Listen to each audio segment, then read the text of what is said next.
Hello, I'm Oliver Colling, and this is my 70s TV childhood. This programme is brought to you by the number 7 and the letter Z.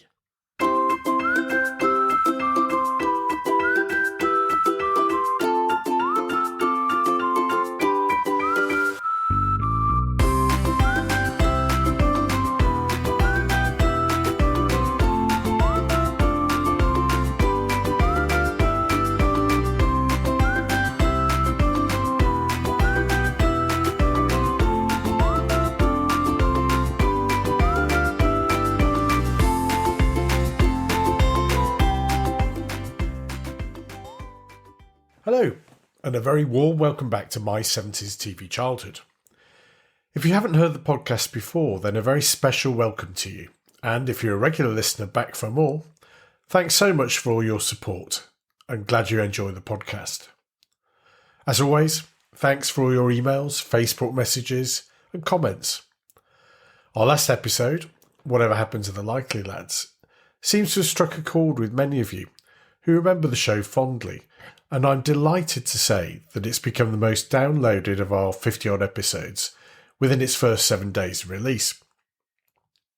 We now also have more regular listeners than we've ever had, so I take comfort in the fact that we must be doing something right in and amongst my musings on my childhood obsession with watching television. Clearly, I'm not the only 50 or 60-something out there with fond memories of a special time in Britain's history where television played such a crucial, key role in our cultural lives. If you have any comments or suggestions on this episode, or indeed anything else we've covered on the podcast, I'd love to hear from you. You can leave a comment on our Facebook page at My 70s TV Childhood. Visit our blog at www.my70stvchildhood.com. Tweet at 70s TV Childhood, or you can simply email me, Oliver at my70stvchildhood.com. And you might have got a clue on what this episode is about from my opening words, so let's see where we go with this.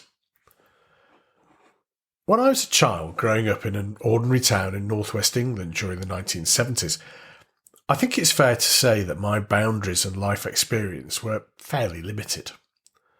As a child, our family, like many others, never went abroad for holidays, as there was, according to my parents, so much to see and learn about in our own country. In general, foreign countries were exotic, not really like the UK, and actually a bit scary. Maybe it was a bit of a hangover from the war, when going overseas meant something far more serious than a week in Torremolinos. But for me as a small child, anything outside of the UK seemed like another planet. Rather like Neville Chamberlain's pre-war description of Czechoslovakia as a faraway country of which we know nothing. Although having said that, there was one country which was ever present on our screens, whether it was through the endless supply of Hanna-Barbera cartoon shows, the multitude of cop shows that we referred to in past episodes, comedies like I Love Lucy and the Beverly Hillbillies, and school holiday shows like Champion the Wonder Horse, Casey Jones and Whirlybirds. Remember that one? Lots of helicopter-based thrills. Anyway, and that country was, of course, the United States of America. We all lapped up US TV imports, but I have to say, I couldn't really understand what America was really like, as all of this was a bit confusing. As a 6-year-old, I don't think I could fully comprehend the vastness of the 50 states, or discern between the all-action gunslinging westerns we watched, or Jed Clampett's attempts to settle in Beverly Hills, or Scooby-Doo. So all in all, I had very little idea of what normal life was like in the US, especially for children like me. But all that changed one morning during a school holiday when I sat down in front of the television and my eyes began to be opened.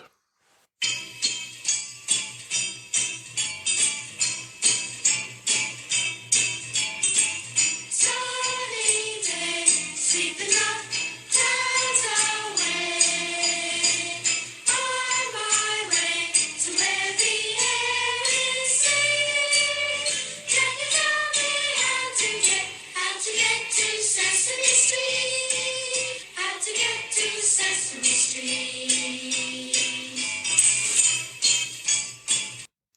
Can you tell me how to get to Sesame Street? Do do do do do do do do. Sesame Street both confirmed my view that America was really like another planet, but also began to open up my childlike mind to the fact that there were normal children just like us, living their lives and learning their life lessons, as well as the cowboys, Beverly Hillbillies, and of course maverick cops. It also introduced me, and many of you I'm sure, to appreciate the cultural differences between us and our American cousins. Who knew that the letter Z could be pronounced Z? And why didn't we have drugstores selling candy and ice cream soda pops? And also, why didn't we have signs in Spanish as well as English on the streets of Warrington? All these questions were raised in my childlike mind. I can't believe there are many of you who don't remember the show, but just in case, here's a quick recap. Sesame Street was produced by the Children's Television Workshop, which had been formed with the very noble aim of using the hypnotic-like power of television to teach a young audience about numeracy and literacy in a fun, engaging way.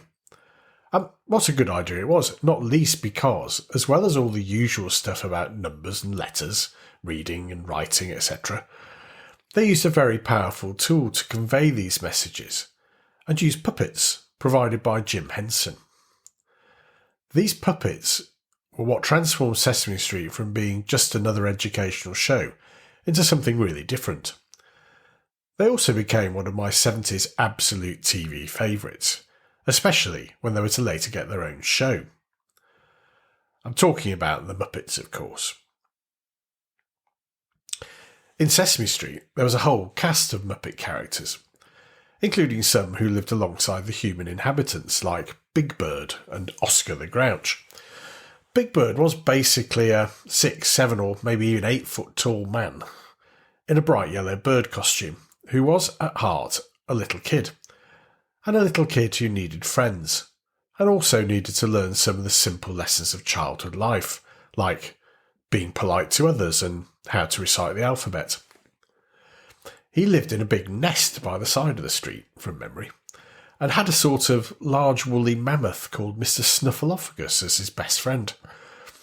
Although whenever anyone else appeared, Mr. Snuffleupagus would disappear, leaving the humans thinking Big Bird, like many children, had an imaginary friend. His nest was also next to where Oscar the Grouch lived. Oscar, a bad-tempered, rather mangy, I seem to remember, furry creature, introduced me both to the words grouch, which I hadn't heard before, and also trash, as he lived in a trash can, or what we knew better in those days as a dustbin. Now, apparently, a group of child psychologists had recommended that the Muppets and humans shouldn't appear together, as they thought it would confuse small children.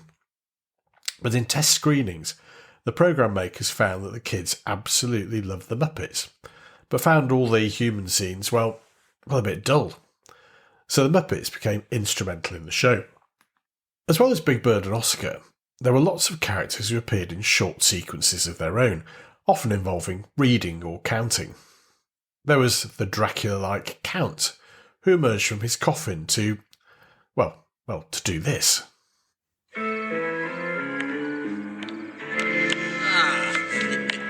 Yes.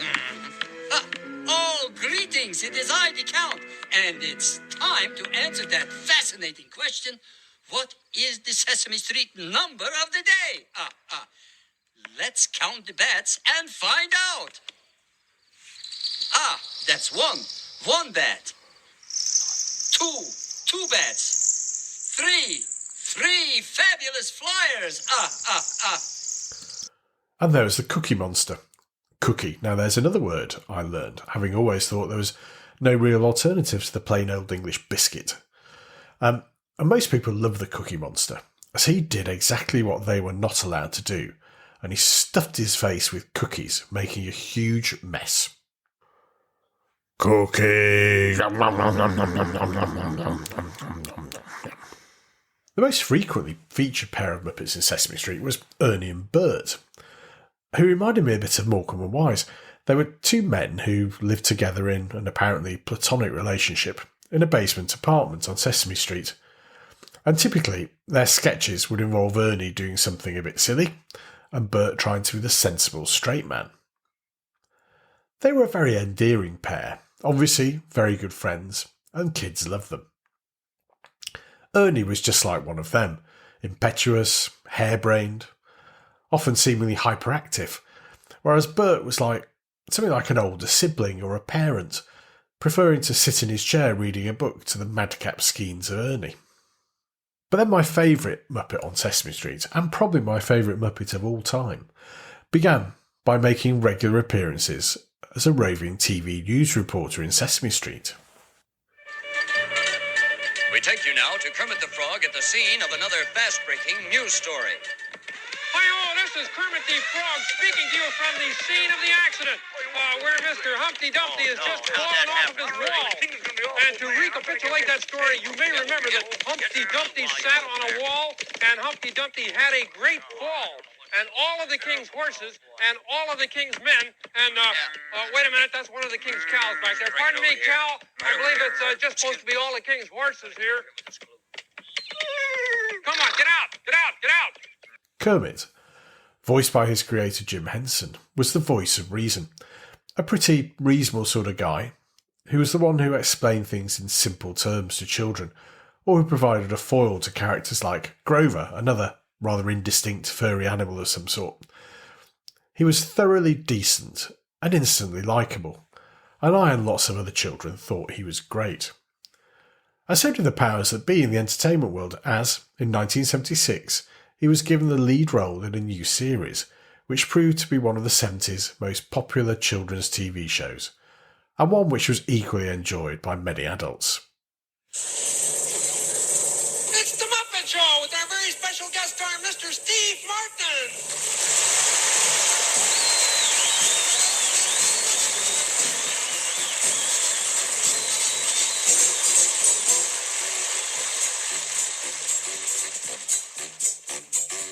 It's time to play the music. It's time to light the light. It's time to meet the Muppets on the Muppet Show tonight. It's time to put on makeup. It's time to dress up right. It's time to get things started. Well, you'll know thing better. It's time to get things started on the most sensational, inspirational, celebrational, motivational. This is what we call a Muppet Show.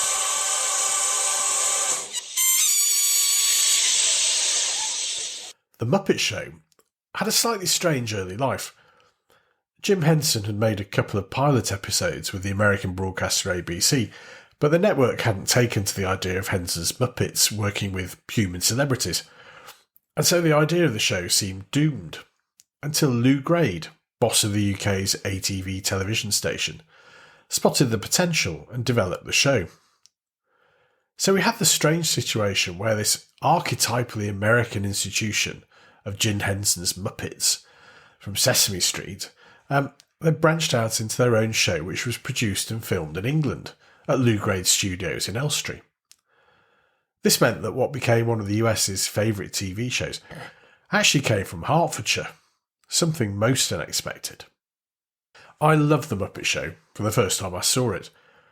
It used to be on Sunday afternoons, and as a special treat, I'd sometimes have fish fingers and chips and peas for Sunday tea, in front of The Muppet Show on the television. I'm sure that the context of gathering as a family on a Sunday afternoon certainly reinforces how much I love the show, but I'm pretty sure that I enjoyed it for what it was as well, which was hugely entertaining and really lots of fun. Again, and I can't believe there are many of you who don't remember the show, this is basically what happened. The show was based in the Muppet Theatre, where Kermit the Frog was a sort of impresario cum stage manager, I guess, managing the performance of The Muppet Show, which was, in effect, an old-fashioned music hall variety show, interspersed with various recurring sketches and characters. Oh, and there was always a special guest star, sometimes a popular American performer who was maybe not so well known over here, but often some of the great and the good of entertainment. So over the years, guests included the likes of Sylvester Stallone, Danny Kaye, Julie Andrews and Ethel Merman, as well as popular musicians like John Denver and Elton John. All were treated irreverently by the manic Muppets as they were persuaded to take part in some ill-judged sketch or theatrical performance, which largely drew laughs at the celebrity's expense. And all of this was done against the backdrop of acts coming and going onto the stage, shepherded on and off by Kermit, and the whole thing was done at breathless pace. It would take more time than we've got available to name all the characters, but here are some of my favourites. Miss Piggy was Kermit's love interest, or more accurately, she pursued him, and she was the show's resident diva, a sort of porcine Elizabeth Taylor, if you like. The show had a regular stand-up comedian, who was Fozzie Bear, a large brown, bear. I'm a bear, I'm not a bunny, so here's some stuff that's really funny. Hey, I'm not a dope. And I'm no dummy. So how come your stuff Is really crummy. Although his jokes were not often as funny as he'd imagined. And you must remember the two old men, Statler and Waldorf, who spent the whole show heckling from a box in the theatre. We also had the great Gonzo, who was some kind of bird, I think, or their species rather undefined, whose spectacular stunts would often go spectacularly wrong, as well as Ralph, a jazz piano playing dog, the stern and sober Sam, an American eagle who used to lecture us, the audience, on moral issues and bad behaviour. And we also had some European representation.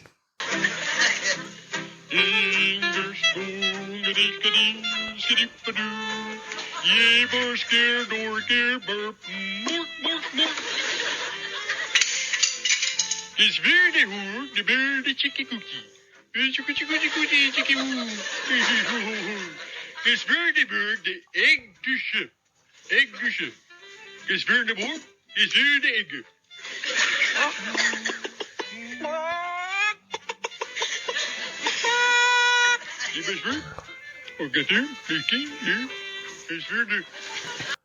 The Swedish Chef never failed to make me laugh, and in fact I'm smiling now just listening to that and thinking about it. The sketches were simple but extremely silly, and therefore hilarious for children, and Henson and his team knew exactly how to make children laugh. Music was provided by the in-house band Dr. Teeth and the Electric Mayhem, featuring Animal on the drums, and Kermit's assistant Scooter tried to manage the backstage chaos. It was anarchic, silly, funny, manic, and really fast-moving. All the perfect ingredients for excitable children. I loved it then, and I really have to admit I still do. I even think that most of the Muppet movies have been pretty good as well, and that the Muppet Christmas Carol is as good a retelling of Dickens's A Christmas Carol as any. Anyway, what else made the show so great? There were a number of recurring slots like... Time once again for Veterinarian's Hospital, the continuing story of a quack who's gone to the dogs. Well, Nurse Janice, who's the next patient? Well, see for yourself, Dr. Bob. Oh, it's Kermit! My Kermit! Oh, All right, take it easy. I'm okay. Quiet, this is a very dramatic moment. Kermit, I shall nurse you back to health if it takes a lifetime. Oh, What do you think's wrong with him, Dr. Bob? Well, for one thing, he's been badly exposed to overacting. and also their own version of Star Trek. And now another controvertible episode of Pigs in Space, starring the voracious Captain Link Hogthrob, the gluttonous First Mate Piggy, and the esurient Dr. Julius Strangeport. Tonight's episode, Guess Who's Coming to Dinner? And finally, they even provided up-to-the-minute scientific insights, a bit like a version of Tomorrow's World. Welcome again to Muppet Labs, where the future is being made today. Dr. Bunsen Honeydew here with news to set you a quiver. Beaker, dear lad, come over here. Oh, Beaker, you forgot the beaker. Now, get the beaker, Beaker. Come on. You are about to see the first sample ever isolated of the new element Bunsonium, contained in this self-same beaker here. So far, we have found no use for Bunsonium. We already know that it does not remove paint, it isn't a good glue, and when used as a shampoo, it produces unusual side effects. Right, Beaker? So the Muppet Show gave us half an hour of escapism on a Sunday afternoon before we had to go back to school on a Monday. Half an hour where we were transported into a mad world where pigs went to space, a frog ran the show, and famous people were humiliated. Perfect for a tea time treat for children. Obviously, when I got to secondary school late in the 1970s, I had to be a bit careful about sharing my love of the Muppets. Even by the time I was 11, I still enjoyed watching the show, but like so many things at that age, you didn't want to be seen as childish or silly. So I'd deny enjoying or even watching programmes aimed at, what we call little kids. But I'm pretty sure I wasn't the only one still watching the Muppets aged 11. Now, as a man in my 50s, I really don't care who knows that I like the Muppets as a kid. Actually, I'm going to go further than that. I really like them now, and I do find them very funny and still find them really endearing. Thank you, Jim Henson.